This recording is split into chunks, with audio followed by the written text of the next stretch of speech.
Effectuons ensemble l'activité suivante.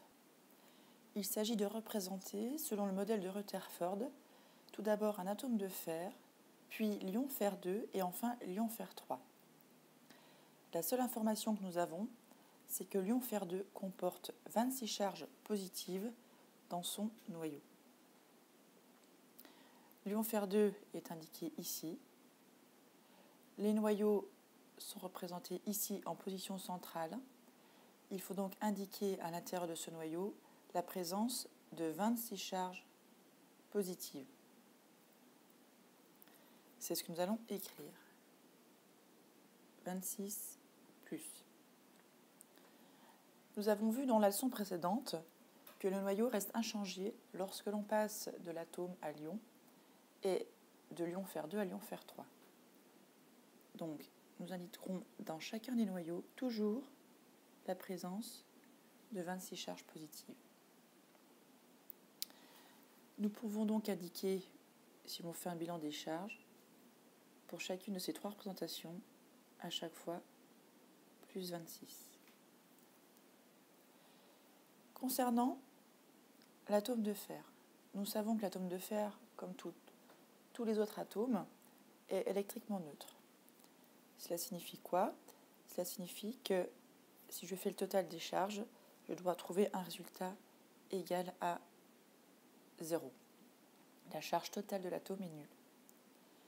Or, il y a déjà la présence de 26 charges positives.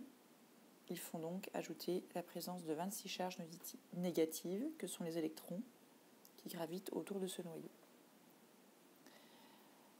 Passons maintenant à l'ion fer 2. Fe2+.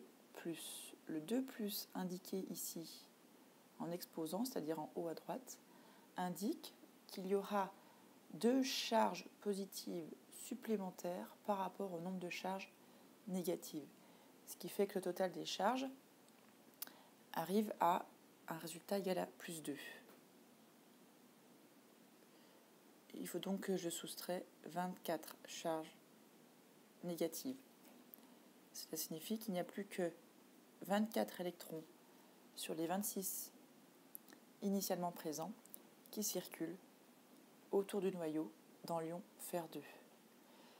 Ça signifie donc que lorsque l'on passe de l'atome de fer à l'ion fer 2, il y a 2 électrons qui s'échappent du cortège électronique. Ces 2 électrons qui s'échappent du cortège électronique sont appelés des électrons libres, sous-entendu libres de circuler en dehors. Passons maintenant à l'ion fer 3. Fe3+. 3+ et la charge de cet ion indique qu'il y a 3 charges électriques positives supplémentaires par rapport au nombre de charges négatives. Donc j'obtiens un résultat égal à plus 3. Il faut donc soustraire 23. Autrement dit, il y a la présence de 23 charges négatives qui gravitent autour du noyau. Ça signifie donc que pour passer de l'ion fer 2 à l'ion fer 3, il faut qu'il y ait en plus un départ d'un électron libre supplémentaire. L'exercice est terminé.